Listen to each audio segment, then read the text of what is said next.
আব্দুল কাদের জিলানী রহমতুল্লাহ আলাইহির মায় কয়, হুজুর, হাবশা হুজুর, আমি আমার ছেলেটারে আপনার সুপর্দ করে গেলাম, আপনি আমাকে একটা হাফেজে কোরআন উপহার দিবেন। এই কথা বলি আব্দুল কাদের জিলানী রহমতুল্লাহ আলাইহির মা বাড়িতে চলে গেছে। হাবশা হুজুর কয়, বাবা আব্দুল কাদের, এদিকে আসো, আমার সামনে বসো, আমার মুখে মুখে পড়ো, আউযু বিল্লাহি মিনাশ শাইতানির রাজিম, বিসমিল্লাহির রহমানির রহিম, আলহামদুলিল্লাহি রাব্বিল আলামিন, আর রহমানির রহিম, মালিক ইয়াউমিদ্দিন। হাফেজ হুজুর সূরা ফাতিহার শুরু থেকে শেষ পর্যন্ত 2-4-5 বার 7 বার দৌড়াইয়া দৌড়াইয়া রিপিট করিয়া করিয়া আব্দুল কাদেরের পড়াইছে। এরপরে কয়, বাবা আব্দুল কাদের, এতক্ষণ পর্যন্ত যেই সূরাটা আমি তোমাকে পড়াইলাম এটা আমারে মুখস্থ শুনাইতে পারবানি? তোমার মুখস্থ হয়েছে নি? আব্দুল কাদের কয়, জি হুজুর, আলহামদুলিল্লাহ পারবো। তাহলে একটু শোনাও। হাফেজ হুজুর চোখ বন্ধ করে নিছে, আর আব্দুল কাদের, শিশু আব্দুল কাদের হাফেজ হুজুরের সূরা ফাতিহা শোনায়। আউযু বিল্লাহি মিনাশ শাইতানির রাজিম, বিসমিল্লাহির রহমানির রহিম, আলহামদুলিল্লাহি রাব্বিল আলামিন। শুনাইতে শুনাইতে যখন গায়রিল মাগদুবি আলাইহিম ওয়ালাদ-দাল্লিন আমিন বলছে, হাফেজ হুজুর চোখ খুলছে, মনে করছে আব্দুল কাদেরের পড়া শেষ। আব্দুল কাদেরের পড়া শেষ। ওমা চোখ খুলি তো হাফেজ হুজুর অবাক করেছে, আব্দুল কাদের তো থামে না।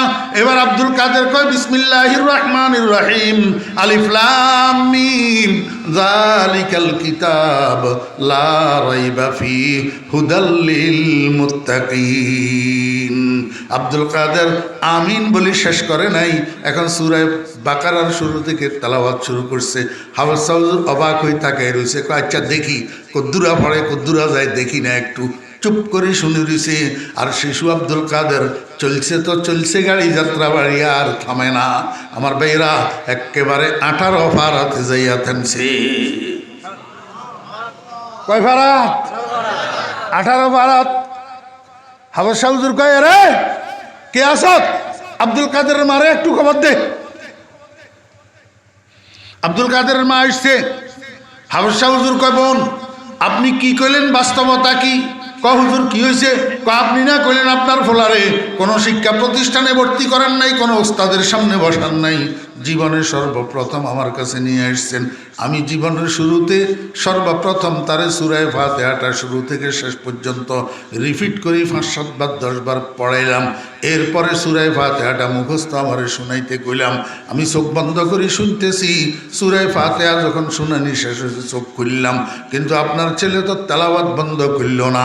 আপনার ছেলে সূরা বাকারার শুরু থেকে তেলাওয়াত শুরু করছে।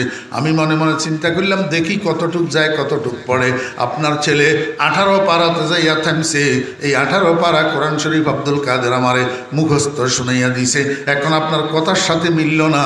আপনি কইলেন কোনো শিক্ষকের সামনে বসান নাই, কোনো শিক্ষা প্রতিষ্ঠানে ভর্তি করেন নাই, তাহলে আব্দুল কাদের 18 পারা কোরআন শরীফ কোথায় মুখস্থ করল? আব্দুল কাদেরের মায় কয়, হাফেজ হুজুর আমার আব্দুল কাদের 18 পারা কোথায় মুখস্থ করছে আমি জানি। হাফেজ হুজুর কয়, আমার বড় টেনশন হইতেছে, তাড়াতাড়ি বলেন তাড়াতাড়ি। আব্দুল কাদেরের মায় কয়, হুজুর আমি একটা মহিলা, আমি বেশি বেশি কোরআন তেলাওয়াত করি। আমার কাজের ফাঁকে আমি একটু অবসর সময় পাইলেই ওযু করি, কোরআন শরীফ নিয়ে বসি। আর বিশেষ করে আমার আব্দুল কাদের যখন আমার গর্বে আসছে, তখন আমি কাজের পরিমাণ আরও কমাই ফেলছি। কাজের সময় সংকীর্ণ করি, অবসর সময়টা বাড়াইয়া কোরআন তেলাওয়াতের মাত্রা আমি আরও বাড়াই দিছি। আমি এত পরিমাণ আব্দুল কাদেরকে গর্বে লইয়া কোরআন তেলাওয়াত করছি। আমার তো মনে হয় আমার আব্দুল কাদের আমার ফেটে থাকিয়া আমার জবানের তেলাওয়াত শুনিয়া শুনিয়া ওরে আমার গর্বের ভিতরেই 18 পারা কোরআনের হাফেজ হইয়া গেছে। আমার মা বোনেরা এবার একটু খেয়াল করেন, যদি আব্দুল কাদের জিলানী রহমতুল্লাহ আলাইহির মায়ের তেলাওয়াত শুনিয়া শুনিয়া যদি আব্দুল কাদের মায়ের গর্বের ভিতরে 18 পারার কোরআনের হাফেজ হইয়া যাইতে পারে, মায়ের তেলাওয়াতের এফেক্ট যদি গর্বের আব্দুল কাদের উপরে পড়ে, বর্তমান আলট্রা মডার্ন মায়েরা যারা কাজ করে ফাঁসে দিই মোবাইলের গানের অপশন চালু করে দিই, গান শুনতে শুনতে কাজ করে, রাত্রে মোবাইলের গানের অপশন চালু করে দিই, বালিশের কাছে মোবাইলটা রাখি, ঘুমাইয়া পড়ে। অনেক সময় এমন হয় ঘুম আসি যায় কিন্তু গান চলতে থাকে, বন্ধ করার সুযোগ থাকে না। আমার ভাইয়েরা, অনেক মায়েরা রাত জাগিয়া রাত্রের 12টা 1টা 2টা পর্যন্ত ইউটিউবের ভিতরে বাংলা হিন্দি ছায়াছবি দেখিয়া ঘুমায়, বাংলা হিন্দি ছায়াছবির গান শুনিয়া শুনিয়া ঘুমায়। আমাকে একটু বলেন, আব্দুল কাদের জিলানী রহমতুল্লাহ আলাইহির মায়ের কোরআন তেলাওয়াতের এফেক্ট যদি গর্ভের সন্তানের উপর পড়ে, এই মাগুলার এই কাজগুলার এফেক্ট গর্ভের সন্তানের উপরে পড়ে না পড়ে? আব্দুল কাদের জিলানী মায়ের পেট থেকে 18 পারা কোরআন শরীফের হাফেজ হইয়া যদি বাইর হয়, তাহলে এই আলট্রা মডার্ন মায়েদের সন্তান মায়ের পেট থেকে কিসের হাফেজ হইয়া বাইর হয়? শত শত গানের হাফেজ হইয়া বাইর হয়। আর এই সন্তান ভূমিষ্ঠ হওয়ার পরে এটার থেকে ভালো কিছু কেমনে আশা করবেন? এই সন্তান বেয়াদব না হইয়া কি হবে? সন্ত্রাসী না হইয়া কি হবে? চোর আর গুন্ডা না হইয়া কি হবে? আজ 11ই ডিসেম্বর 2025 ইংরেজি তারিখে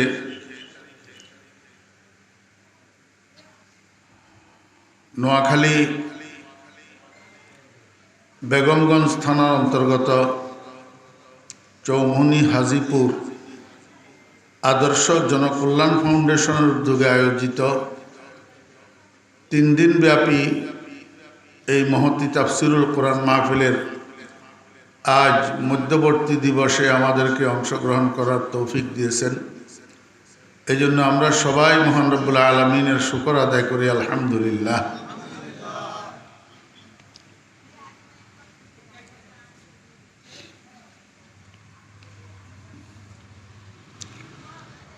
আমি খুতবার পর আপনাদের সামনে আল্লাহ পাকের পবিত্র কালামের ছোট্ট একখানা আয়াতে কারিমা তিলাওয়াত করেছি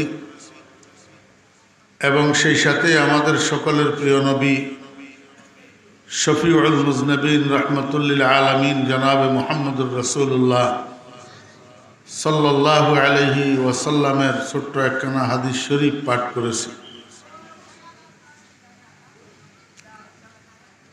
আমি অল্প সময় আপনাদের সামনে কিছু কথা বলার আশা করছি, যদি আল্লাহ পাক তৌফিক দেন। আজকে আমার কথা বলার বিষয় হলো, আজকে আমাদের পরিবারে শান্তি নেই, সমাজে শান্তি নেই, দেশে শান্তি নেই, শৃঙ্খলা নেই, নিরাপত্তা নাই। এটার কারণ কি এবং এটার থেকে উত্তরণের উপায় কি? পারিবারিক শান্তি, সামাজিক শৃঙ্খলা, জাতীয় নিরাপত্তা কিভাবে পুনঃপ্রতিষ্ঠিত করা যায়, এই বিষয়ের উপরে অল্প কিছু আলোচনা আপনাদের খেদমতে রাখার আশাবাদী। ওয়ামা তৌফিক ইল্লা বিল্লাহ।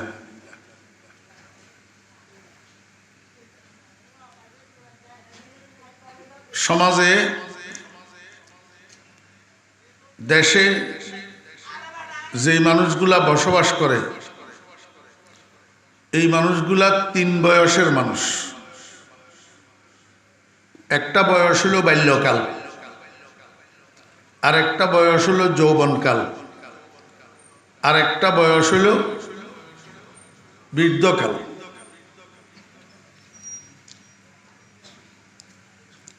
বাল্যকালের আগে আরেকটা বয়স আছে, সেটার নাম শিশুকাল। তাহলে 4 বয়স হইল: শিশুকাল, বাল্যকাল, যৌবনকাল, বৃদ্ধকাল। তা আপনারা আমরা সবাই জানি, পরিবারে, সমাজে, রাষ্ট্রে শান্তি শৃঙ্খলা নিরাপত্তা বিঘ্নিত হয় এক বয়সের মানুষের দ্বারা, যেটাকে বলে যৌবনকাল। শিশুরা সন্ত্রাস করে না, শিশুরা সন্ত্রাস করে না, বালকেরা সন্ত্রাস করে না,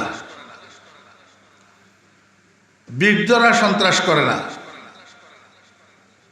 সন্ত্রাস করে যৌবনকালের মানুষেরা। তাহলে এই সন্ত্রাস, এই ক্রাইম, অপরাধ, অনৈতিক কাজ, চুরি ডাকাতি, হানাহানি, রাহাজানি, খুন খারাপি, লুটতরাজ, নারী ধর্ষণ, নারী নির্যাতন সহ যত অন্যায় অপরাধ আছে, এই অন্যায় অপরাধগুলা রোধ করার জন্য যুবকদেরকে ঠিক করতে হবে। কাদেরকে ঠিক করতে হবে? যুবকদেরকে। এখন যুবকদেরকে ঠিক করার ফর্মুলা কি? আপনাদের মনোযোগ আসেনি? খেয়াল করে শুনেন। মানুষ কম হইলে কোনো অসুবিধা নেই, আপনাদের তো অসুবিধা নেই, আপনারা শুনবেন না। শুধু মানুষ কম হইলে যে বলে তার কাছে হয়তো খারাপ লাগে, তার বয়ান আসে না। কিন্তু আলহামদুলিল্লাহ, আল্লাহ শুকর, আপনাদের দোয়ায় 50,000 মানুষের সামনে আমার যেই বয়ান, 50 জন মানুষের সামনে আমার সেই বয়ান, কোনো বেশ কম নাই। কারণ এইখানে একটা মানুষ যদি হেদায়েত পায় আর 50,000 মানুষের সেখানে যদি একজন মানুষের হেদায়েত না পায়, তাহলে ওই মাহফিল থেকে এই মাহফিলটা ভালো। এই জন্য মনোযোগ সহকারে শোনেন।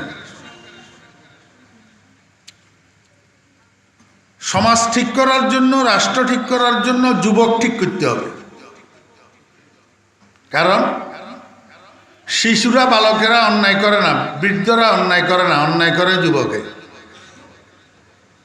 ঠিক না বে ঠিক কর? হ্যাঁ, আপনারা তো কথাই কর। অন্যায় করে কনে? যুবকে। যাতেরা এখন বৃদ্ধ হয়ে গেছে, এতেরাও সকল বিদ্যা ছাড়িয়ে এবার ধর্মে দিলাম মন, আমার রসের বৃন্দাবন। যখন যুবক আসিল এতরকম মধ্যেও কেউ কেউ এরকম অন্যায় করছে। এখন বয়সের বারে হাঁটুর বল যখন কমে গেছে, এখন আর পারে না। আমি নিজেই হাঁটতেছি না, হাঁটতেই তো পারি না, হাঁটুর লেই অন্যায় কর্ম কোত্থেকে? এই জন্য সমাজ ঠিক করতে হলে যুবক ঠিক করতে হবে। তো যুবক কেমনে ঠিক করবেন? একটা কথা সবসময় মনে রাখতে হবে, যুবক যখন যুবক হয় তখন তাকে ঠিক করা যায় না। বুঝেন?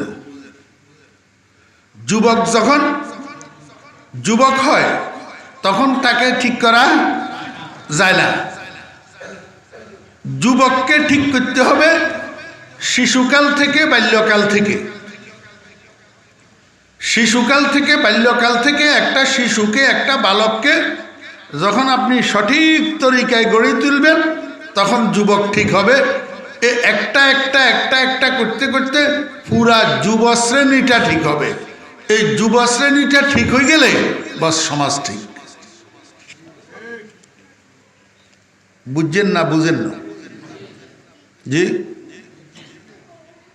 আপনারা আমারে একটু উত্তর দেন।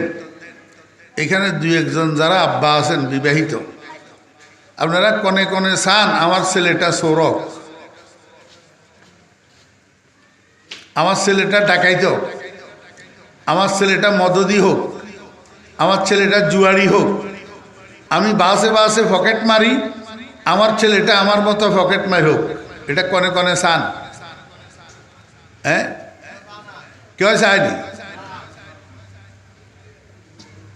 আর যাতে মদের ভিতরে ডুবি থাকে, হেতেরেও যদি আপনি জিজ্ঞাসা করেন যে ভাই তুই তো মদ খাও বালা করি, তোমার হোলা গো, তোমার মতো এরকম মদ দিও কি কত বাস্তা ফেরুল্লাহ, দরকার নেই, আয় হইছি আর হলাম অতদিন অফ। হ্যাঁ, হাতে হারাদিন বাসে পকেট মারে। হাতেরে যদি আপনি জিজ্ঞাসা করেন যে তুই এত বড় একটা বালা কাম করো, মানুষের পকেট মারো, তো তোমার হোলাগো তোমার মতো পকেট মারক, তুই কি কো? হাতে কব তো বানাউজুবিল্লাহ, আমার দরকার নেই, আর পকেট মার ন কি কর। ঠিক এরকম কেউ চায় না কারো ছেলে চোর হোক, কারো ছেলে ডাকাইত হোক, কারো ছেলে সন্ত্রাসী হোক, কারো ছেলে হাইজেকার হোক, চায় না তো কেউ, কিন্তু ওই নি। হ্যাঁ, সমাজে চোর আছে না নাই? ডাকাইত আসেনি, সন্ত্রাসী আসেনি, হাইজেকার আসেনি, তো চায় না তো কোনোভাবে আমার হোলা চোরক, কিন্তু ওই কন্তুন বুঝা যায় কেউ না কেউ হোলা নষ্ট করে, কেউ না কেউ হোলা কি করে, নষ্ট করে।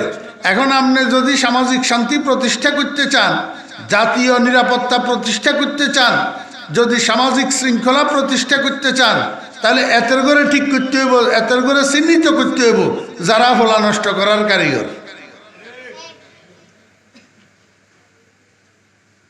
বুঝাইতে পারিনি, বুঝবেন কতজন? মনোযোগ না থাকলে কড়াটি মতো বুঝতেন না।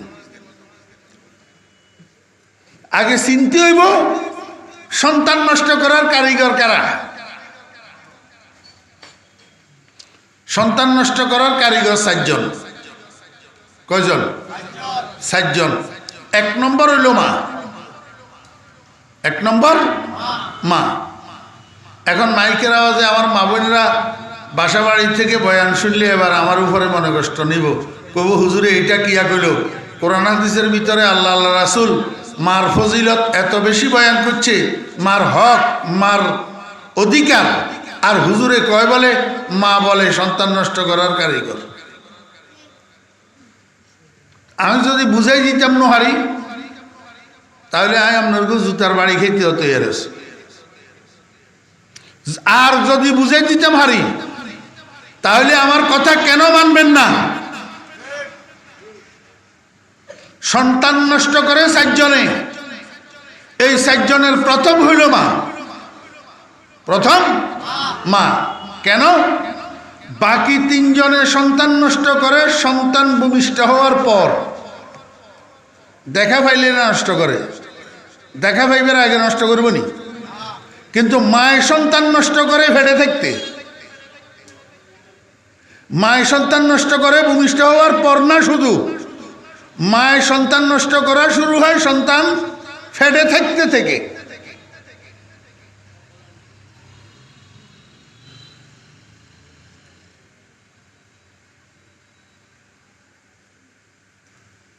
দোস্ত কিছে তোমার, কি সমস্যা?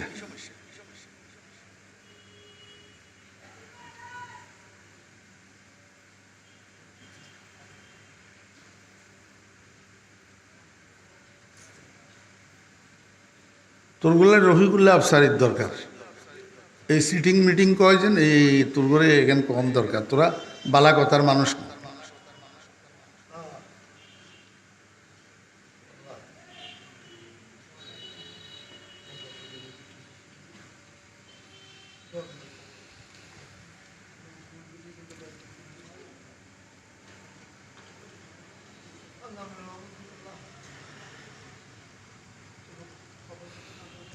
আমি অমনোযোগী মানুষ দেখলে আমার মুখের তোনার কথা বার হয় না।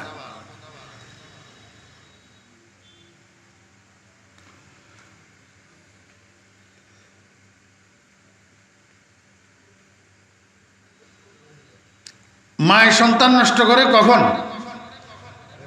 ফেটে থাকতে। কেমনে নষ্ট করে? সন্তান গর্ভে লইয়া মা যেই কাজ বেশি করে, যেই কথা বেশি বলে, যেই খানা বেশি খায়, এটার একটা এফেক্ট গর্ভের সন্তানের উপর পড়ে। সন্তান গর্ভে লইয়া মা যদি মিষ্টি বেশি খায়, তো ভূমিষ্ঠ হওয়ার পরে জীবদ্দশায় সন্তান এটা মিষ্টি প্রিয় হয়। সন্তান গর্ভে লইয়া মা যদি জাল বেশি খায়, তো ভূমিষ্ঠ হওয়ার পরে জীবদ্দশায় সন্তান এটা জাল প্রিয় হয়। একটা হোটেলের একটা টেবিলের 2 পাশে 2টা চেয়ার, 2 চেয়ারের মধ্যে কাস্টমার 2 জন যাইয়া বসে। একজনে মেসিয়ারের ডাকি কইল, মেসিয়ার ভাই আমারে 2টা পরোটা দেন আর বেশি করে শিরা দিয়ে একটা মিষ্টি দেন। তার অর্থ এই ভদ্রলোক মিষ্টি শিরার ভিতরে সুবাই সুবাই পরোটা দুনুগা খাইব। আরেকজনে মেসিয়ারের অর্ডার দিল, মেসিয়ার ভাই আমারে 2টা পরোটা দেন আর বেশি করে কাঁচা মরিচ দিয়ে একটা ডিম মামলেট দিত কোন। তাহলে এই 2টা অর্ডারের থেকে আপনারা কি বুঝলেন যে একজন কাস্টমার মিষ্টি প্রিয়, আরেকজন কাস্টমার জাল প্রিয়। ঠিক না বে ঠিক কর?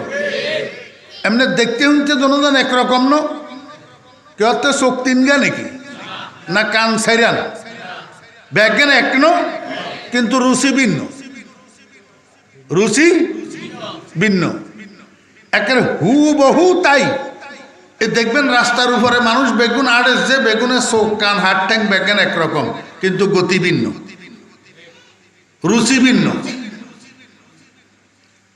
সুমনি বাজারিতে যত মানুষ ঘুরে, দেখতে শুনতে চোখ কান হাত পাও বেগুন এক কিসিম, কিন্তু কতগুলা মানুষের গতি মসজিদের দিকে আর কতগুলা মানুষের গতি মন্দিরের দিকে।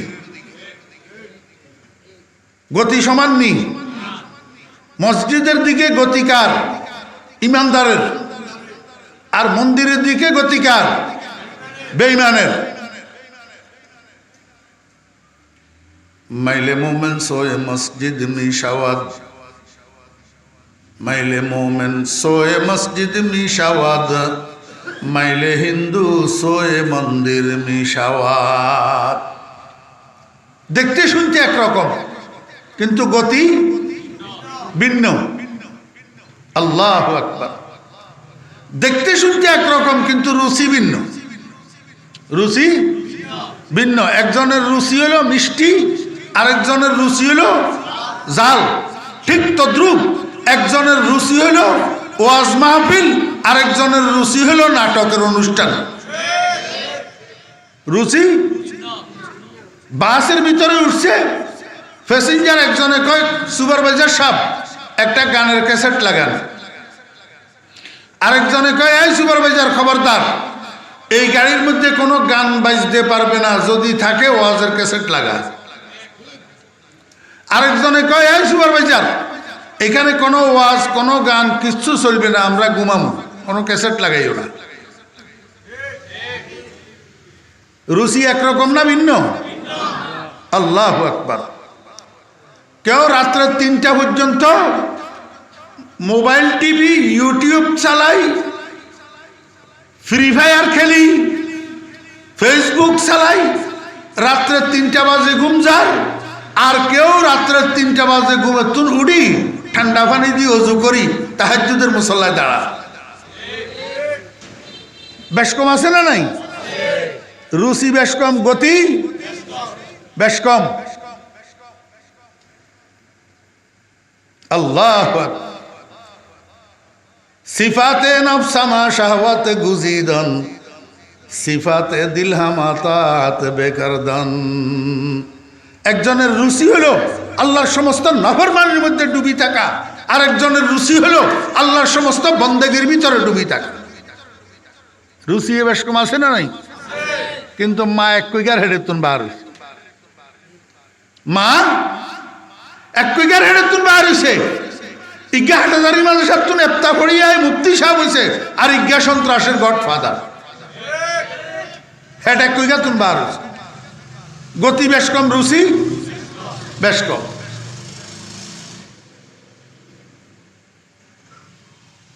আমি আপনার ঘরে যে কথা বুঝাইতে চাইছিলাম যে একই হোটেলের একই টেবিলের 2 পাশে কাস্টমার 2 জন বসছে, একজনে অর্ডার দিল 2টা পরোটা বেশি করে শিরা দি একটা মিষ্টি, আরেকজনে অর্ডার দিল বেশি করে কাঁচা মরিচ দিয়ে একটা ডিম মামলেট।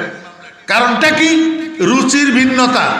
এই রুচির ভিন্নতাটা তৈরি হয়েছে কোথায় জানেন? মায়ের পেটে। কোথায় তৈরি হয়েছে? মায়ের পেটে।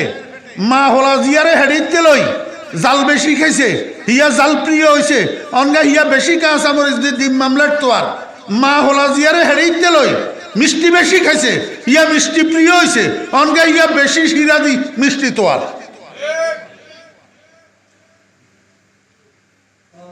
কথারে মনে রাখেন, মনে রাখলে ওয়াজ কামে লাগে, মনে না রাখলে ওয়াজ কামে লাগে না।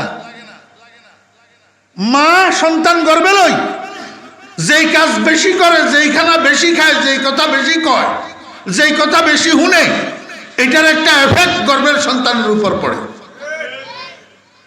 আমার ভাইরা দোস্ত আহবাব, এই জন্য সন্তান গর্বে লইয়া যেই মা পর্দায় চলে, লজ্জার সাথে লাজুকতার সাথে চলে, এই সন্তানটা মায়ের পেট থেকে মেধাবী হইয়া বাইর হয়, ট্যালেন্ট হইয়া বাইর হয়। যেই মা সন্তান গর্বে লইয়া বেনিটি ব্যাগ কান্দে ঝুলাইয়া চুমনি বাজারে বাজারে আর কাপড়ের দোকান দোকানে ড্যাং ড্যাং করে, এই সন্তান মায়ের পেট থেকে বাইর হইতে মেধা খর্ব বোকার দামি শুইয়া বাইর হয়। আরে আমার কথা না, কিতাবে যাই কি মার গর্বে তুমি শিখিয়ে আইসি, কিতাবে আছে তো। আচ্ছা কিতাব লাগতো না আপনারা আরে কন, এখানে মুরব্বী হল আছেন তো, আর আমি নিজেও তো বুড়ো হয়ে গেছি, আমি কি অঙ্গা হলানি। মুরব্বীরা কেনা কনছেন আমরা মা দাদিও গল এগুন কত শিক্ষিত আছিল, হ্যাঁ আমরা মা দাদিও গল খুব বেশি শিক্ষিত আছিল না। আগের যুগের মহিলারা এত বেশি শিক্ষিত ছিল না। অনেক মা দাদি তো টাকাও চিনত না, নোটও চিনত না। আমার মার ওই অবস্থা আছে, নোট চিনত না। আমি আমার মাতুন এই কত 100 টাকার নোট লইজে খাইয়ে লাইছি 20 টাকা কই, নোট চিনত না। কিন্তু আলহামদুলিল্লাহ আল্লাহ পাক আমার আম্মাকে জান্নাতুল ফেরদাউস নসিব করেন। আমার আম্মা রত্নগর্ভা মহিলা, এই মহিলার পেটের থেকে ছেলে মেয়ে যতগুলা বাইর হয়েছে, এবার ছেলে মেয়েদের ঘর থেকে নাতি নাতনি যতগুলা বাইর হয়েছে, সব ট্যালেন্ট, সব মেধাবী, বোকা কোনো সন্তান আমার মার বংশের ভিতরে নেই। খালি ডামিস থাকলে আমি আছি, বোকা নাই। চ্যালেঞ্জ, আপনারা খবর লন তাহলে। আমার বাগিনা বাগনিও গল, আমার বাতিজা বাতিজিও গল, আর গুণ বোকা নাই। এটা মায়ের গর্বের গুণ। আর এখন আল্ট্রা মডার্ন যুগের আল্ট্রা মডার্ন শিক্ষিত মহিলারা বাচ্চারে পড়াইতেছে 2-4টা-5টা হাউস টিউটর, টিউশন মাস্টার বাসায় রাখি পড়ায়, কোচিং করায়। এরপরেও দেখা গেছে 10 বিষয়ে পরীক্ষা দিলে 5 বিষয়ে ফেল মারে। কারণটা কি? মার ফর্দা নাই, মার ফর্দা নাই। খোদার কসম করি কইলাম, মায়ের ফর্দায় সন্তান ট্যালেন্ট হয়, মা বেফর্দা চললে সন্তান ডামিসার মেধা করব।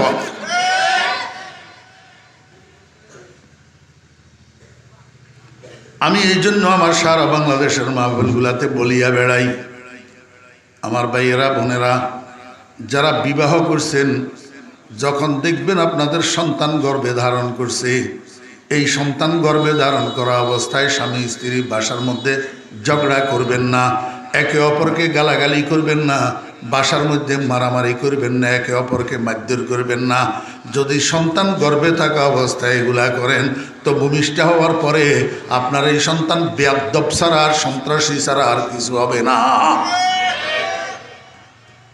কারণ হেতে তোর ঝগড়া চারটি গালাগালি মার ফেড়ে তুই শিখিয়ে আছে।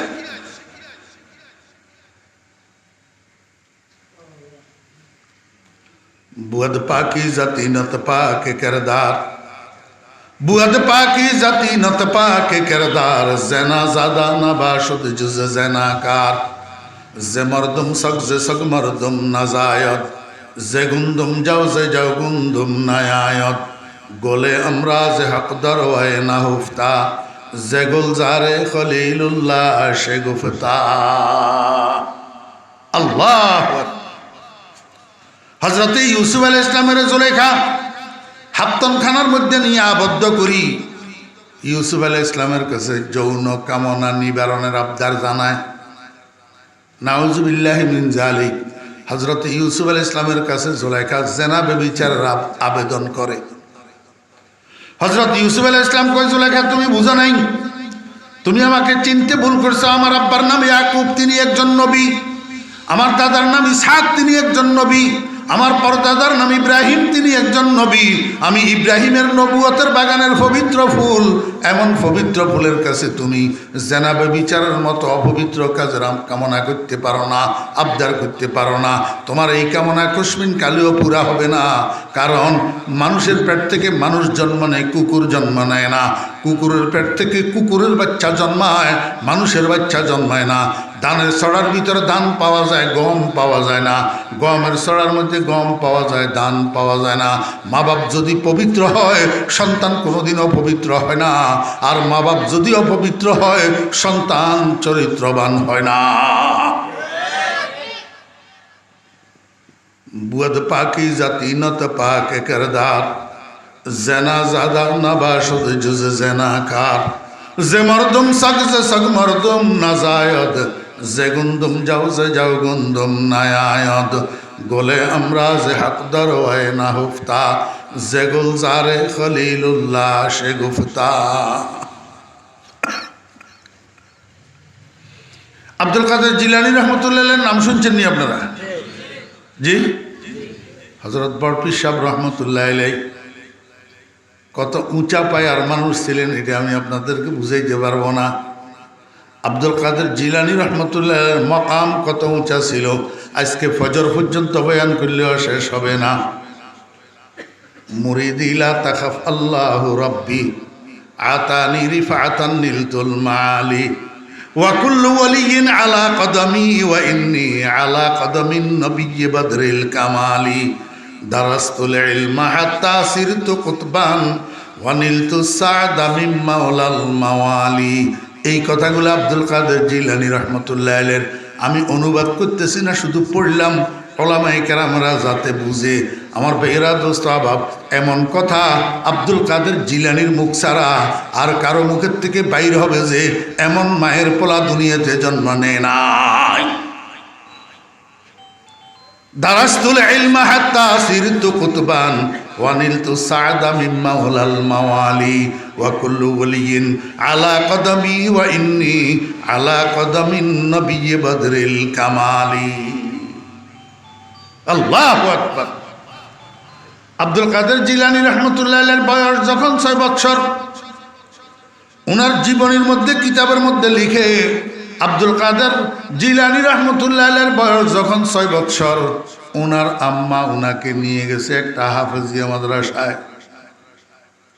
হাফেজিয়া মাদ্রাসায় নিয়ে হাবেশা হুজুরের কয়, হাবেশা হুজুর, এইটা আমার ছেলে, নাম আব্দুল কাদের, বয়স 6 বছর, এখনো পর্যন্ত আমি কোনো শিক্ষা প্রতিষ্ঠানে ভর্তি করি নাই, কোনো ওস্তাদের সামনে বসাই নাই। এই জীবনের শুরুতে সর্বপ্রথম আপনার কাছে নিয়ে আসলাম। আপনারা কোন যে হুজুর এত গরম হইল, জ্বালাই কইলা করিয়া এত করতে না, এত হেসাবাই কেন অত করতে পারি না? এগুনের লাই কোনো টাইম বুঝে না, টেবিল বুঝে না, নামাজের টাইম বুঝে না, শোয়ার টাইম বুঝে না। রাত্রে 1টা বাজে ফোন করি, কয় হুজুর ইজ্ঞা তারিখের দরকার, রাত্রে 1টা বাজে। এত ব্যাকল আছে।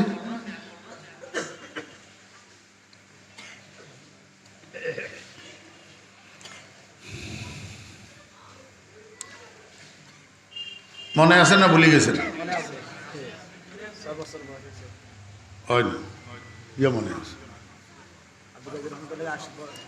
হাবেশা হুজুর, এটা আমার ছেলে, নাম আব্দুল কাদের, বয়স এখনো পর্যন্ত কোনো শিক্ষা প্রতিষ্ঠানে ভর্তি, কোনো ওস্তাদের সামনে বসাই নেই। এই জীবনে প্রথম আমার ছেলেটাকে আপনার কাছে নিয়ে আসছি একটা আরজু নিয়ে। ভাই বসেন না। জীবনে প্রথম আমার ছেলেটাকে নিয়ে আসছি আপনার কাছে একটা আরজু নিয়া। আরজু হইল আমার পোলাটা পরে যা হবে হবে, জীবনের শুরুতে আগে হাফেজে কোরআন হবে। কি হবে?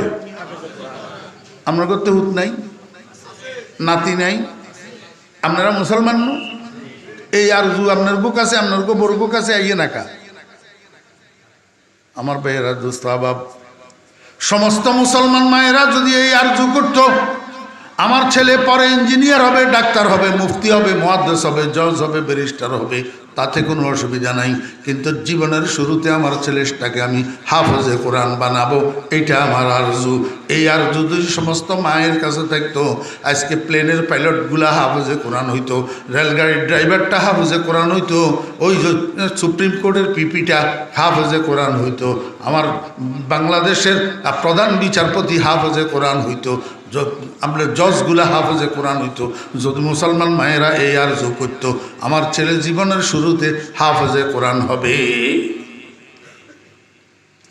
এই আরজু মুসলমান ভাইদের কাছে আছে, মুসলমান আব্বাদের কাছে আছে। এখন তো মুসলমান আব্বারা এমন ফলা তৈয়ার করে, এত বড় বড় সালটা কথা কয়, এক কথা ভাসমন ওজন। বাপের জানাজার নামাজ পড়তে গেলে দোয়াটা শুদ্ধ করে মুখস্থ জানে না।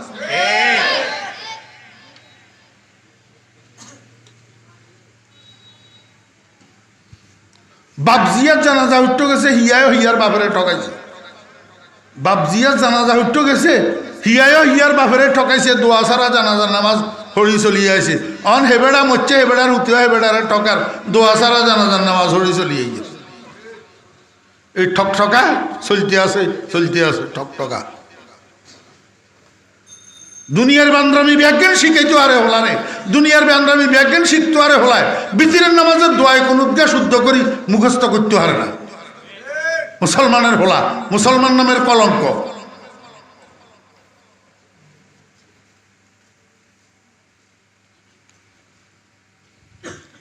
আপনারা কইবেন হুজুর এত কড়াকড়ি কন, আরে কড়াকড়ি কইতেন না।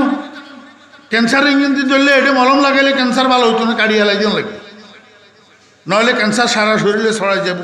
এখন তো ক্যান্সার হিন্দুয়ানি প্রথা, ইহুদি খ্রিস্টানের প্রথা, ইহুদি খ্রিস্টানের সংস্কৃতি, হিন্দুয়ানি সংস্কৃতি মুসলমান সমাজে ক্যান্সারের মতো প্রসারিত হয়েছে।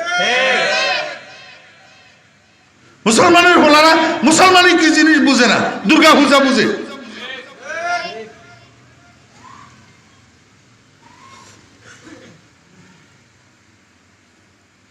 আব্দুল কাদের জিলানী রহমতুল্লাহ আলাইহির মায় কয়, হুজুর হাবশা হুজুর, আমি আমার ছেলেটারে আপনার সফরদ করে গেলাম, আপনি আমাকে একটা হাফেজে কোরআন উপহার দিবেন। এই কথা বলি আব্দুল কাদের জিলানী রহমতুল্লাহ আলাইহির মা বাড়িতে চলে গেছে।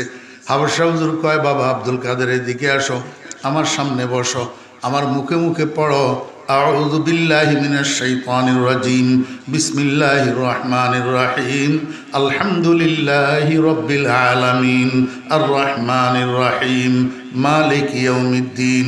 হাফেজ হুজুর সূরা ফাতিহার শুরু থেকে শেষ পর্যন্ত 2, 4, 5 বার 7 বার দৌড়াইয়া রিপিট করিয়া আব্দুল কাদেরের পড়াইছে।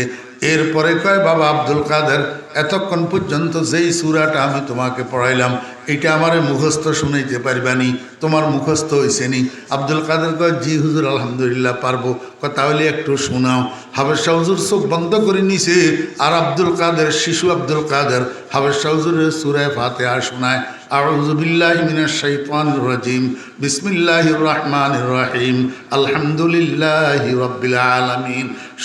শুনাইতে যখন গায়রিল মাগদুবি আলাইহিম ওয়ালাদ-দাল্লিন আমিন বলছে, হাফেজ হুজুর চোখ খুলছে, মনে করছে আব্দুল কাদেরের পড়া শেষ। আব্দুল কাদেরের পড়া শেষ। ওমা চোখ খুলি তো হাফেজ হুজুর অবাক করেছে, আব্দুল কাদের তো থামে না।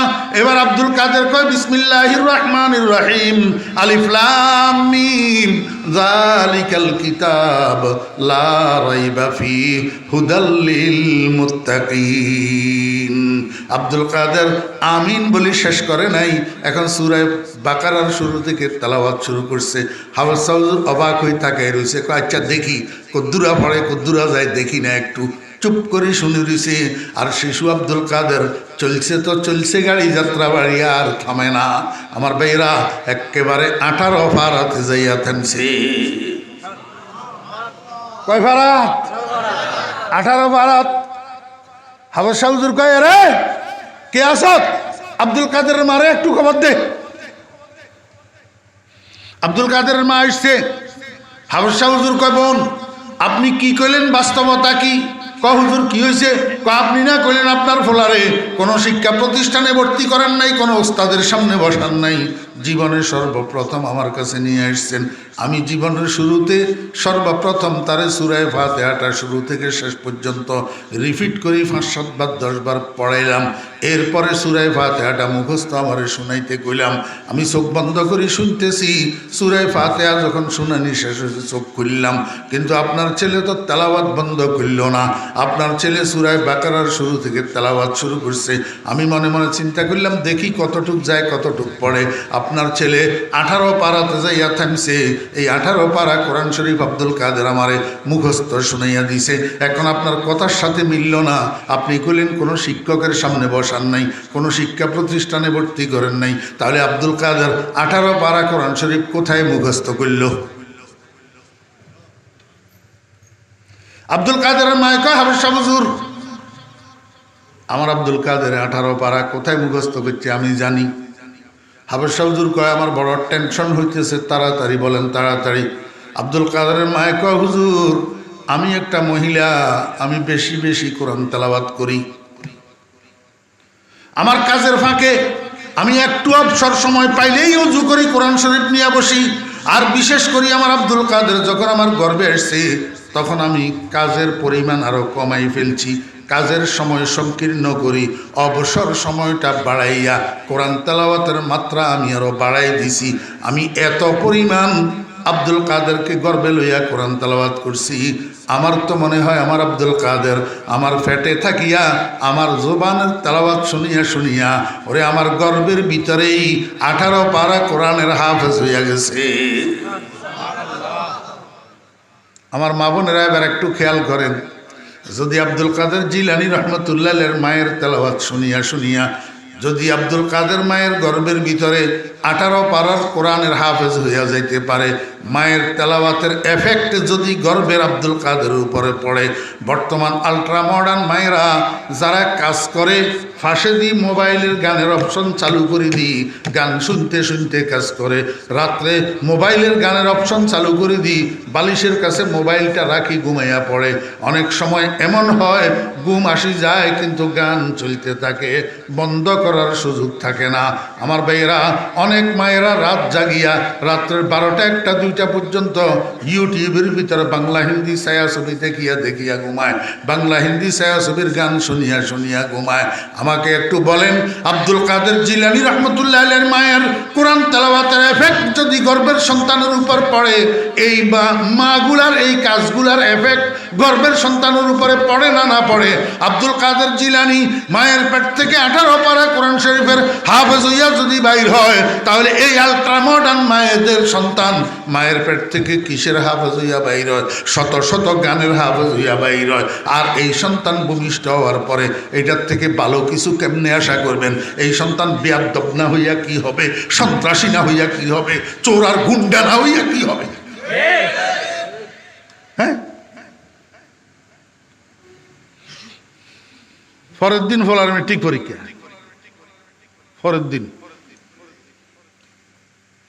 পরের দিন ফলা। আগের রাত্রে সন্ধ্যার সময় ড্রয়িং রুমে ফোলা টেলিভিশনের সামনে বসছে, যে আর ওঠে না, বসে বসে টেলিভিশন স্যার। মায়ায় কয়, বাবারে রেজিস্ট্রেশন করলি, ফর্ম ফিল আপ করলি, পরীক্ষার ফিস দিলি, এতগুলো টাকা খরচ করার পরে এখন যে তুই লেখাপড়া করস না, তুই পরীক্ষা দিবি কেমনে? তুই তো পাস করবি না, ফেল করবি। যা কিছুক্ষণ লেখাপড়া কর। কিন্তু ফলায় কথা শুনে না, টেলিভিশনের সামনে থেকে উঠে না।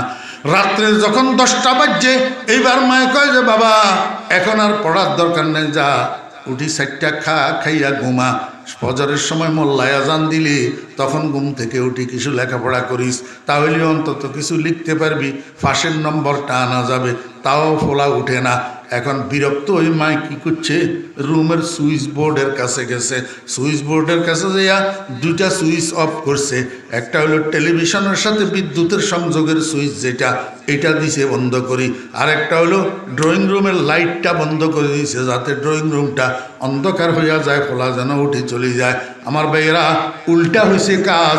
মা যখন ড্রয়িং রুমের লাইট বন্ধ করে দিছে, এই ফোলা কুলাঙ্গার মায়ের দিকে তাকাইয়া কয়, দিও না কো বাসর ঘরের বাতি নিভাইয়া।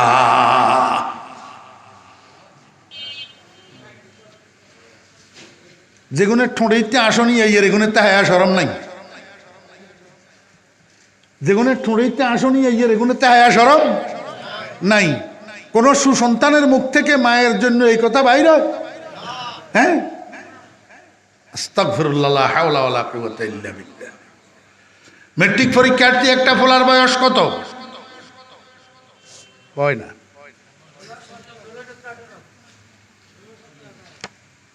15, 16, 17, 18 এই হলাইয়া বুঝদার না অবুঝ?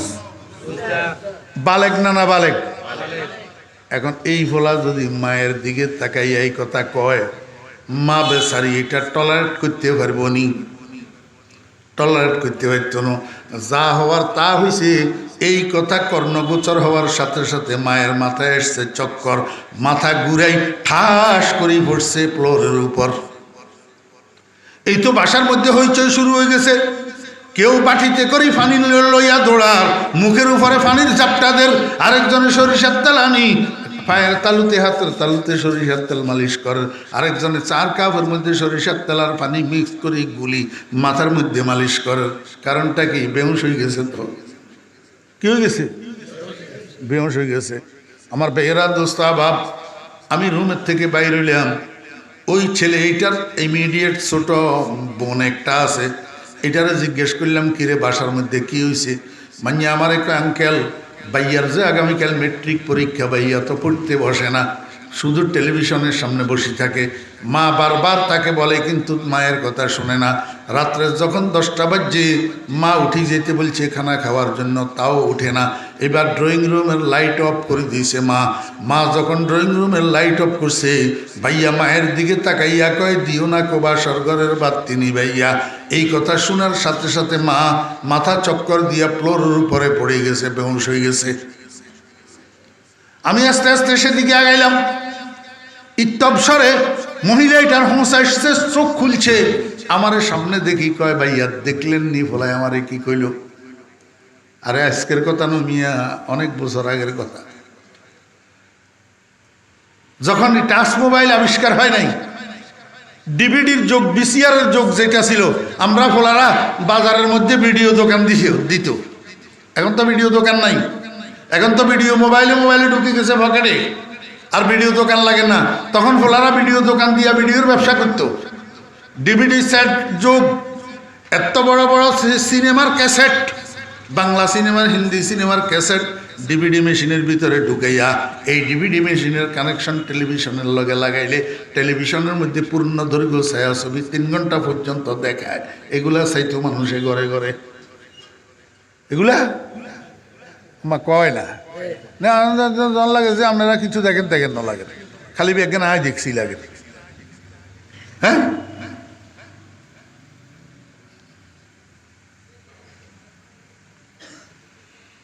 মহিলা এটা চক্ষুনি আমারে যখন দেখছে কয় ভাইয়া দেখলেন নি ফলাই আমারে কি কইল? তা আমি উত্তরে কইলাম তোরে আমার মনে চাইতেছে এখন 3টা লাথি দিতে, তোরে এখন আমার মনে চাইতেছে 3টা। ঘরের মানুষ সব আমার দিকে তাকাই রয়েছে, ফেল করি। বেচারি বেহুশ হয়েছে, আবার হুঁশের মধ্যে আসছে। হুজুরের সাক্ষী করলো, এখন হুজুরে এইটা কিয়া কইল, বলে 3 লাথি দিত। তা আমি এদেরকে কইলাম তোরা আমার দিকে ফেল করি কি শহরে আমি 3 লাথি দিতাম? কইছি এমনি কইল, তোরা তো জানোস না ব্যাকগ্রাউন্ড, এই মাইয়া ইয়ার নাম থুইছিও আমি, এটার বিয়ের কলমা পড়াইছিও আমি। চিন্তা করেন, একটা মাইয়ার নাম তো নতুন বিয়ের কলমা পড়ানোর জন্য মাঝখান দিয়ে 16-17 বছর 18 বছরের গ্যাপ নাও। নাম তুইছিও আমি, বিয়ার কলমাও পড়াইছি আমি। যে স্বামীর কাছে মাইয়া ইয়ারে বিয়া দিয়েছে, স্বামী একটা বিজনেস ম্যাগনেট, বিরাট ব্যবসায়ী। আমার বেয়েরা দোস্ত বাপ, প্রতি রাত্রে স্বামী দোকান বন্ধ করিয়া আসার সময় দুইটা ক্যাসেট নিয়ে আসে, সিনেমার ক্যাসেট, ছায়াছবির ক্যাসেট, বাংলা হিন্দি ছায়াছবির 2টা ক্যাসেট নিয়ে আসে। শুইয়া টেলিভিশনের মধ্যে ডিভিডির ভিতরে ক্যাসেট এগুলা লাগাই। পূর্ণ দৈর্ঘ্য 2টা ছায়াছবি দেখা ছাড়া এই স্বামী স্ত্রী দম্পতি এক রাত্রেও ঘুমায় না, এক রাত্রেও ঘুমায় না। তখন আমি মেয়েটারে বলছিলাম, এই সাবধান হইয়া যা, তোর ফেটে কিন্তু সন্তান, তোর ফেটে যেভাবে শুরু করছো তোরা স্বামী স্ত্রী, প্রতি রাত্রে এইভাবে একটা দুইটা তিনটা ছায়াছবি দেখা ছাড়া তোদের চোখে ঘুম আসে না। ফ্যাটে কিন্তু সন্তান, সন্তানের কথা কেন খেয়াল করস না? সন্তান গর্ভে থাকা অবস্থায় মায়ে যেই কাজ বেশি করে, যেই কথা বেশি বলে, যেই কথা বেশি শুনে, যেইখানা বেশি খায়, এটার একটা এফেক্ট গর্ভের সন্তানের উপর পড়ে। সন্তান যখন ভূমিষ্ঠ হবে, বড় হবে, তখন তুই পস্তাইবি আমি তোরে বললাম। আমার কথা তখন শুনে নাই। আজকে যখন সন্তানে মুখের উপর বলে দিছে দিও না কো বাসর ঘরের বাদ তিনি ভাইয়া, তখন এবার আমারে কয় ভাইয়া দেখলেন নি ফলে আমারে কি কইল? তখন আমি বলছিলাম না তোরে আমি, ও মাইয়া তোরে বলছিলাম না আমি, তোর ফ্যাটের ভিতরের সন্তান। এই শত শত গান, হাজার হাজার গান এই পোলা তোর ফ্যাটের থেকে মুখস্থ করে দুনিয়াত বাইর হইছে। এমন পোলার থেকে তুই এর চেয়ে ভালো আর কি আশা করস? এর চেয়ে ভালো আর কি আশা করস তুই? তোর তো আমি সাবধান করছিলাম। এই জন্য পর্দার আড়ালের মা বোনেরা যারা বয়ান শুনতেছেন, আমি আপনাদেরকে অনুরোধ করব, সন্তান গর্ভে থাকা অবস্থায় বেপরদা চলবেন না। সন্তান গর্ভে থাকা অবস্থায় বাসার ভিতরে স্বামী স্ত্রী ঝগড়া করবেন না। সন্তান গর্ভে থাকা অবস্থায় স্বামী স্ত্রী একজন আরেকজনকে গালাগালি করবেন না, মারামারি করবেন না। আল্লাহু আকবার। যদি এগুলা করেন তাহলে আপনার সন্তান ভালো সন্তান হবে না, সুসন্তান হবে না, কুসন্তান তৈরি হবে, কুসন্তান। এরপরে সন্তান ভূমিষ্ঠ হওয়ার পর মায়ের দায়িত্ব শুরু হয় প্রথম দিন থেকে। প্রথম দিন থেকে বাপের দায়িত্ব শুরু হয় না, মায়ের দায়িত্ব কি হয়? শুরু হয়। আমার ভাইরা দোস্তাবাব, সন্তান ভূমিষ্ঠ হওয়ার পরে যেই কোলগুলাতে পড়ে, কোলগুলা 1 নম্বর মায়ের কোল, 2 নম্বর দাদির কোল, 3 নম্বর ফুফুর কোল, 4 নম্বর খালার কোল, যে বাপের কোল, চাচার কোল, মামার কোল, ভাইয়ের কোল। যেই কোলগুলাতে পড়ে এই কোলেরও একটা এফেক্ট আছে। মনোযোগ আছেন? কোলেরও একটা কি আছে? কালান নবী সাল্লাল্লাহু আলাইহি ওয়াসাল্লাম কুল্লু মাউলুদিন ইউলাদু আলাল ফিতরাত ফাআবাওয়াহু ইউহাব্বিদানিহি আও ইউনাসসিরানিহি আও ইউমাজ্জিসানিহি। ওরে রে পেপার মিলের থেকে কাগজ বাইর হয়ে যে সাদা বাইর হয়। কি বাইর হয়? সাদা বাইর হয়। পরে যার যেই কালারের দরকার প্রিন্টার মেশিনের মধ্যে দিয়া কালার করি নে। যার লালের দরকার লাল, হলুদের দরকার হলুদ, সবুজের দরকার সবুজ। কিন্তু পেপার মিলের থেকে কোনো কাগজ লাল, সবুজ, হলুদ বাইর হয় না। ঠিক তদ্রূপ যেই মায়ের পেটের থেকেই বাইর হোক না কেন, নবজাত শিশু মুসলমান হইয়া বাইর হয়, হিন্দু হইয়া, কাফের হইয়া, ইহুদি হইয়া, বুদ্ধ হইয়া কোনো সন্তান বাইর হয় না, সব মুসলমান হইয়া বাইর হয়। কি বাইর হয়? মুসলমান হইয়া। আল্লাহর হাবিব জনাব রাসূলুল্লাহ সাল্লাল্লাহু আলাইহি ওয়াসাল্লাম ইরশাদ করেন, যেই কোলে সন্তান পড়ে, যেই কোলে সন্তান উঠে, যেই কোলের সন্তানকে ধারণ করে, এই কোলের ভিতরে থাকা অবস্থায় সন্তানের কানে দি কি ঢুকে, এইটা হইল দেখার বিষয়। সন্তানের কানে যদি ঢুকে লা ইলাহা ইল্লাল্লাহ, এই আওয়াজ এটা সন্তানের কানে দিয়ে ঢুকি দিলের উপরে এফেক্ট করে, সেখান থেকে সন্তানের দিলের ভিতরে ঈমান সংক্রমিত হয়। আর সন্তানের কানে দিয়ে ভূমিষ্ঠ হওয়ার পরে যদি শুনে গড, হরে রাম, রাম কৃষ্ণ, তো এগুলা সন্তানের কানে দিয়ে ঢুকি কলবের উপরে এফেক্ট করে। এইখান থেকে সন্তানের কলবের ভিতরে কুফর আর শিরিক সংক্রমিত হয়। আমার কথা নমিয়া, আমার পেয়েরা দুস্তাবাব। এরপরে সন্তান লালন পালন হইতে হইতে হইতে হইতে দেখেন 12 মাস, 14 মাস, 15 মাস যখন বয়স হয়, আস্তে আস্তে হামাগুড়ি দিয়া দিয়া সন্তান একটু একটু আগে বাড়তে পারে। ছোট্ট একটা হালকা বিস্কিট 2 হাত 2 আঙ্গুল দিয়া এইভাবে ধরতে পারে, এরকম ক্ষমতা এখন বাচ্চার মধ্যে এসছে। এমতো অবস্থায় সন্তানে কি করে? পেশাব করি নিজের পেশাবগুলাকে নিজের হাতে ধরে, পায়খানা করি নিজের পায়খানাগুলাকে নিজের হাতে ধরে, এমনকি পেশাব পায়খানা একসাথে কসলাইয়া মিক্স করি গালের ভিতরে দিয়া দে। এই সময় মায়ের ডিউটি কি? মা দৌড়াইয়া আসি, বাচ্চার হাত ধরে, ছি ছি ছি বাবা, এটা খায় না, এটা খায় না। মা বাথরুমে নিয়া নইলে ঘরের বাইরে নিয়া বাচ্চার হাতেরে ভালো করে সাবান দিয়ে ধুইয়া দে। ঠিক না বেঠিক? আমার ভাইয়েরা দোস্ত আবাব, এই যে বাচ্চারে পায়খানা প্রস্রাব মিক্স করা, এই জিনিসটা মুখে দিতে দিল না মা। কেন দিল না? বাচ্চারে বুঝায়, ও বাচ্চা, এটা তোমার জন্য খাদ্য না, এটা তোমার কুখাদ্য, এটা তোমার জন্য খাদ্য না, এটা তোমার অখাদ্য। এইটা খায় না। যদিও এটা বুঝার বয়স বাচ্চার তখন হয় নাই, কিন্তু মাঝে তাকে অখাদ্য খাওয়ার থেকে বারণ করলো, এইটারও একটা এফেক্ট আছে। কোনো মায়ে যদি এরকম অখাদ্য খাওয়ার থেকে বারণ করে, বাচ্চা সেখান থেকে আল্লাহর কুদরতে শিক্ষা গ্রহণ করে, এই বাচ্চার সামনে শুয়োরের গোস্ত আসবে, এই বাচ্চা ভক্ষণ করবে না, কারণ মা তাকে অবুঝ অবস্থায় শিখাই দিছে অখাদ্য খাইতে হয় না, সুখাদ্য খাইতে হয়। আমার বেহরা দুস্তাবাব, বাচ্চার বয়স যখন 3 বছর, 2 বছর, 2.5 বছর, বাচ্চা থের করে হাঁটে, আর হাঁটতে হাঁটতে যখন পেশাবের দরকার হয়, হাঁটতে হাঁটতে পেশাব করে, দাঁড়ায় পেশাব করে, মা তখন কি করবে? কাঁধের উপরে 2 হাত দিয়া আলতো চাপে বাচ্চারে বসাইয়া দিবে, আর বলবে, বাবা আমরা মুসলমান, দাঁড়াই পেশাব করিও না, দাঁড়াই পেশাব করিও না। দাঁড়াই পেশাব করা আমাদের নবীজির সুন্নতের খেলাফ। বাচ্চার তখন মায়ের এই নসিহত বুঝার ক্ষমতা হয় নাই, কিন্তু তারপরেও মার এই শিক্ষা বাচ্চার উপরে আল্লাহর কুদরতের দ্বারা এফেক্ট করে। ওরে 70 বছর বয়স পর্যন্ত এই বাচ্চা রাস্তার পাশে দাঁড়াইয়া বলদের মতো আর পেশাব করবে না। কি মনে করেন আপনারা আমার ভাইরা দুস্তাবাব? হজরতে ইসমাইল ইসলামকে কোরবানি দেওয়ার জন্য ইব্রাহিম আলাইহিস সালাম নিয়ে গেছেন মিনার মানহারে কোরবানি দেওয়ার জন্য। ইসমাইল আলাইহিস সালামের উপর করে শোয়াই হজরত ইব্রাহিম আলাইহিস সালাম যখন ইসমাইল আলাইহিস সালামের গর্দানের উপরে চুরি চালাবে, এই সময়ের মধ্যে ইসমাইল 7 বছরের শিশু, 7 বছরের বালক, 7 বছর বয়স। ইসমাইল আব্বারে কয়, আব্বা একটা কাজ করেন, আমারে কোরবানি দেওয়ার আগে আমার হাত পাগুলাকে একটা শক্ত রশি দিয়া মজবুত করি বাঁধেন, শক্ত রশি দিয়া মজবুত করি বাঁধেন। ইব্রাহিম আলাইহিস সালাম কয়, কেন রে বাবা? আমার আল্লাহ আমার স্বপ্নের মধ্যে আদেশ করছে তোমারে কোরবানি দেওয়ার জন্য, এটা আমি তোমারে জানাইছি, তুমি সম্মতি জ্ঞাপন করছো, নিজেকে ধৈর্যশীল পাবো, এইটাও তো আমারে জানাইছো। হাত পাও রশি দিয়া বাঁধতে হয়, জোর করি কেউ রে কতল করলে, কেউ রে জোর করি জবাই করলে। আমি তো আব্বা তোমার জোর করি জবাই করতেছি না, আমি তো তোমারে আল্লাহ পাকের হুকুম পালনের জন্য, আল্লাহ পাকের সন্তুষ্টি অর্জনের জন্য তোমারে আমি আল্লাহর রাস্তায় কোরবানি দিতেছি, হাত পাও বাঁধতে হবে কেন? ইসমাইল ইসলাম কয়, আব্বা বিষয়টা সেটা নয়।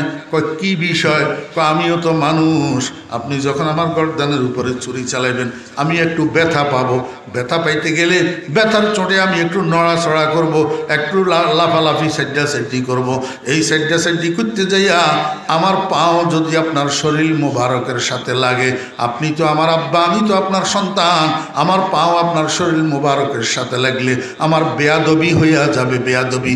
আর না জানি এই বেয়াদবির কারণে আল্লাহ হয়তো আমার এত বড় কোরবানিটা কবুল নাও করতে পারে।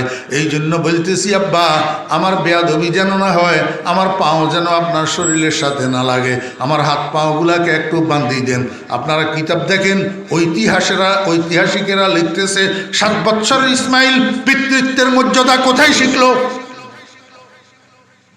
ওই মিয়া, পিতৃত্বের সম্মান পিতার গায়ের সাথে সন্তানের পাওয়া লাগলে বেয়াদবি হয়, এই শিক্ষা ইসমাইল পাইল কোথায়? সে 7 বছরের সন্তান, এখনো তো ইসমাইল কোনো পাঠশালায় ভর্তি হয় নাই, কোনো শিক্ষকের সামনে বসে নাই।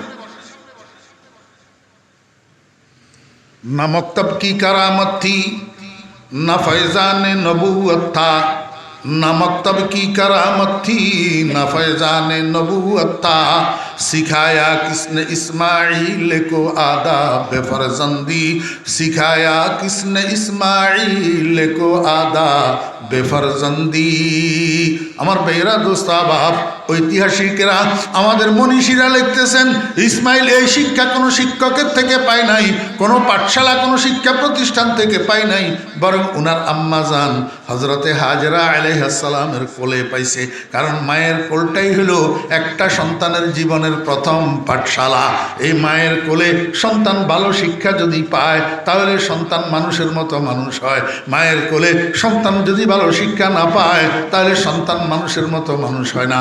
এই জন্য আমার ভাইরা দোস্ত আবাব, আমি আপনাদেরকে বুঝাইতে চেয়েছিলাম, পারিবারিক শান্তি, সামাজিক শৃঙ্খলা, জাতীয় নিরাপত্তা পুনর্প্রতিষ্ঠিত কিভাবে করবেন। এখন সমাজে যেই মানুষগুলার বয়স আছে 5 বছর, যেই মানুষগুলার বয়স 6 বছর, যেই মানুষগুলার বয়স 7 বছর, যেই মানুষগুলার বয়স 8, 9, 10 বছর, এই মানুষগুলার পিছনে একটু মেহনত করতে হবে। যেগুলা উপরে উঠে গেছে, যুবক যখন যৌবনে পড়ে যায়, এই যুবককে আর ঠিক করা যায় না।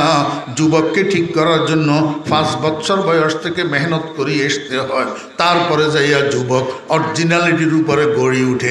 একটা যুবক যদি অরিজিনালিটির উপরে গড়ে উঠে, তাহলে এই যুবকের দ্বারা পারিবারিক শান্তি বিঘ্নিত হবে না, এই যুবকের দ্বারা সামাজিক শৃঙ্খলা বিঘ্নিত হবে না, এই যুবকের দ্বারা জাতীয় নিরাপত্তা বিঘ্নিত হবে না।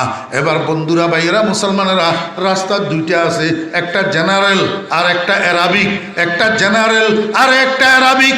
আপনার সন্তানের সুসন্তান হিসাবে গড়ে তোলার জন্য আপনি কোনটাতে পরিচালিত করবেন এখন সিদ্ধান্ত নেবেন, আর কিয়ামতের ময়দানে জবাব দিবেন। কিয়ামতের ময়দানে আল্লাহ পাকের আদালতে আপনার সন্তানের জন্য যখন জাহান্নামে যাওয়ার সিদ্ধান্ত হবে, আল্লাহর আদালতে আপনার সন্তান আপনার বিরুদ্ধে মামলা করবে। ওয়াকালু রব্বানা ইন্না আতা'না সাদাতানা ওয়া কুবারানা ফাআদাল্লুনাস সাবিলা।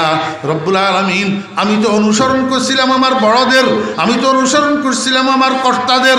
আমার উপরে আমার আব্বা ছিল, আমার উপরে আমার বড় ভাই ছিল, ওনারা আমাকে যেই লাইনে পরিচালিত করছে, আমারে যদি আব্বাই মাদ্রাসায় ভর্তি করে, প্রতিবাদ করার আমার যোগ্যতা ছিল না। আমারে যদি আব্বাই স্কুলে ভর্তি করে, প্রতিবাদ করার আমার যোগ্যতা ছিল না। আমি যাই তৈয়ার হয়েছি, আব্বার পরিচালনার কারণে তৈয়ার হয়েছি। যদি আজকে আমি জাহান্নামের খোরাক হই, তাহলে আমার আব্বারে ডবল শাস্তি দেন, এইটা আমার অনুরোধ। আয় আল্লাহ, আপনার আদালত তো ন্যায়ের আদালত। রব্বানা আতিহিম যিফাইনি মিনাল আযাবি ওয়াল আনহুম লা'নান কাবীরা। আমার বেয়রা দুঃস্বভাব, মাথার গাম পায়ে ফেলি। যে সন্তানের লালন পালন করলেন, সেই সন্তান দুনিয়াতেও তো আপনার কোনো উপকারে আসলো না। আপনি মরে গেলেন করোনায়, হসপিটালে ডাক্তারে ফোন করলো আপনার লাশ আনার জন্য, সন্তান তো গেল না আপনার লাশ আনার জন্য।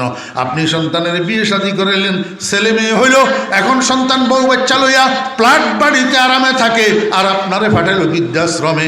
এরপরে আপনি মারা গেলেন, জানাজার নামাজ পড়তে গেল, দোয়াটা ঘোড়ার ডিমাও জানে না। দুনিয়াতেও সন্তান 2 পয়সার কাজে আসলো না, আখেরাতে তো আল্লাহ পাকের আদালতে মামলা করি আপনারে জাহান্নামে ঢুকানোর ব্যবস্থা করল।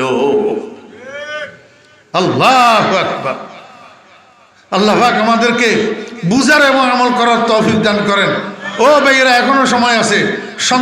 সন্তানদেরকে মাদ্রাসায় পড়ান, সন্তানদেরকে হাক্কানি রব্বানি আলেম বানান, হাফেজে কোরআন বানান। যতগুলো সন্তান আছে ফরে জজ ব্যারিস্টার বানাইয়েন, জীবনের শুরুতে একবার হাফেজে কোরআন বানান।